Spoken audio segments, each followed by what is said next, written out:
Oh, good morning, everybody.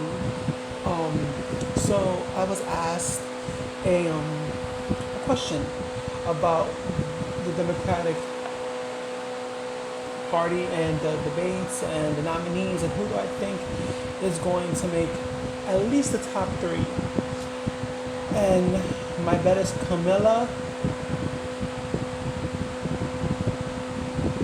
Bernie, and Elizabeth. Now, I think the reason why Camilla's going to make the top three is not really because of her policy, but because of how she appears to be.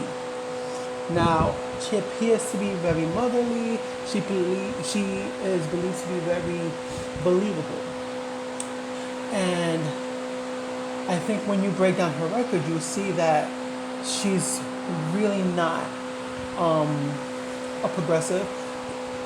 And side note, I find it funny how people are saying that Bernie Sanders and even Elizabeth Warren to a certain extent are too far left. I find it funny because these are the same policies that almost every one of these nominees are are trying to go by now. I find that to be very interesting. I think people are mad because I think Bernie shouldn't run because he's old. At the same time, it doesn't matter how old you are, you can do the job. That's how I see it. But let me break down Camilla, her her history. So we all know that she was Attorney General of California. She prosecuted the most African Americans. She even bragged about it. But for me, what really stuck out the most was I, I was doing a little bit of research into candidates, Bernie, Elizabeth, and Camilla, because I think the three who are going to stand out and who are going to make it to the end. And I didn't know that she took money from Steve Manuchin. Who is Steve Manuchin? Steve Manuchin is actually the Treasury Secretary under the Trump administration. So he is the Treasury Secretary. He's in charge of the money, and it's funny because she had the opportunity to prosecute him way back when. I think it was 2015, if I'm not mistaken. Let the girl look at her notes real quick. Put on her glasses, sorry for the glare once again. But she needs to read her notes, make sure that she got everything on point. Yes, God.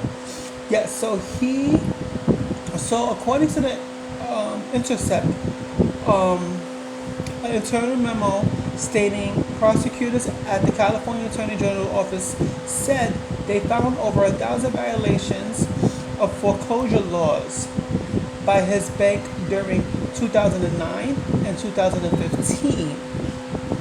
Now, Steve Manuchin was the CEO, I believe, of One West Bank, if I'm not mistaken. He was the CEO of One West Bank between 2009 and 2015.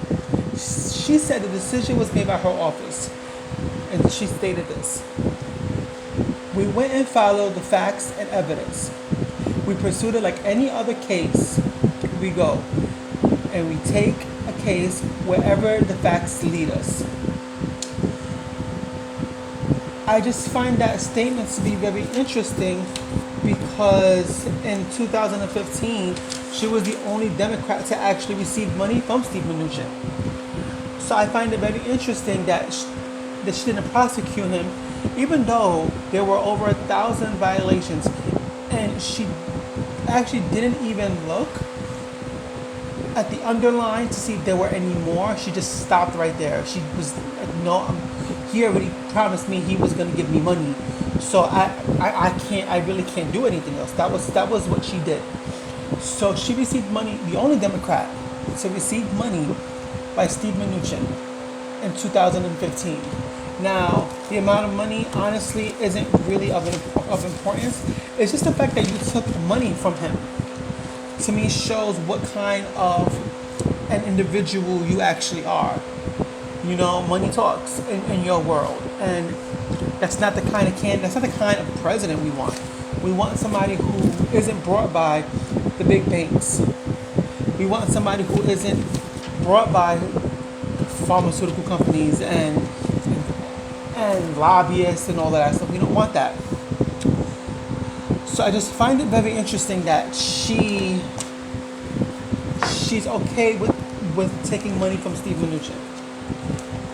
And it's just really sad. It's really, really sad that this is the world that we live in. Now, is she going to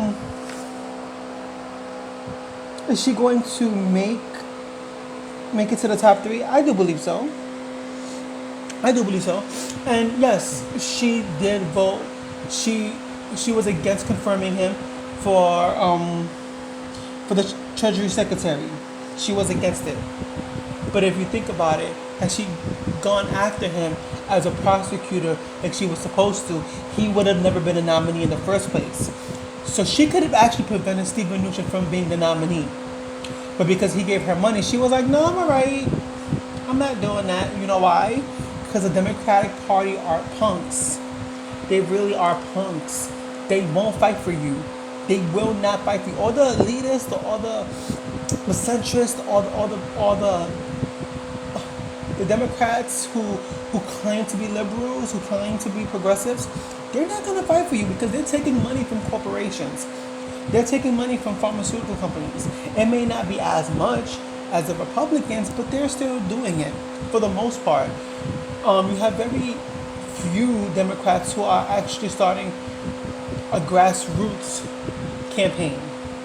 Bernie Sanders happens to be one of them. I think for the most part, Elizabeth Warren is one of those nominees as well. So yeah, that's why Kamala Harris has a lot of flaws.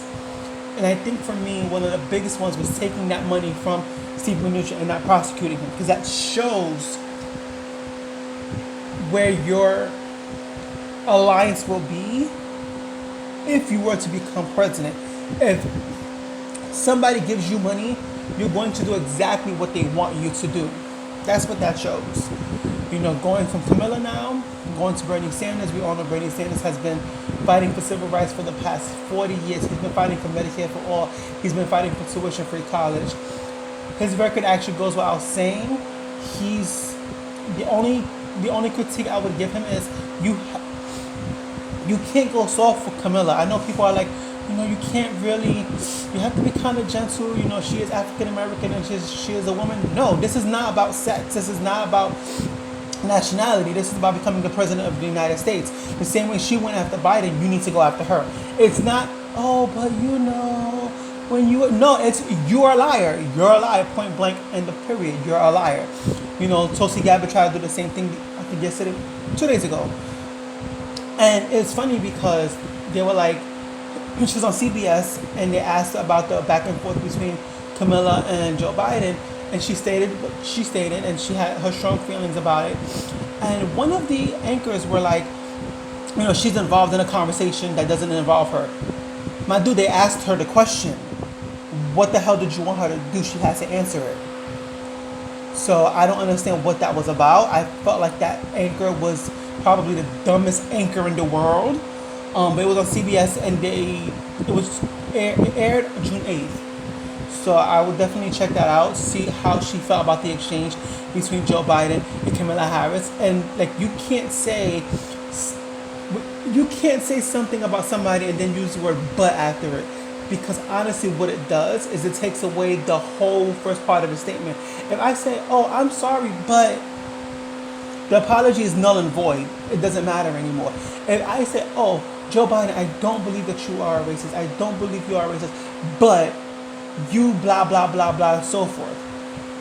That means you believe he's a racist. Some part of him is a racist. Do I think Joe Biden is a racist? I really don't care. I'm going to be 110% honest. I don't care if he's a racist. He should have ran as a Republican, point blank and a period.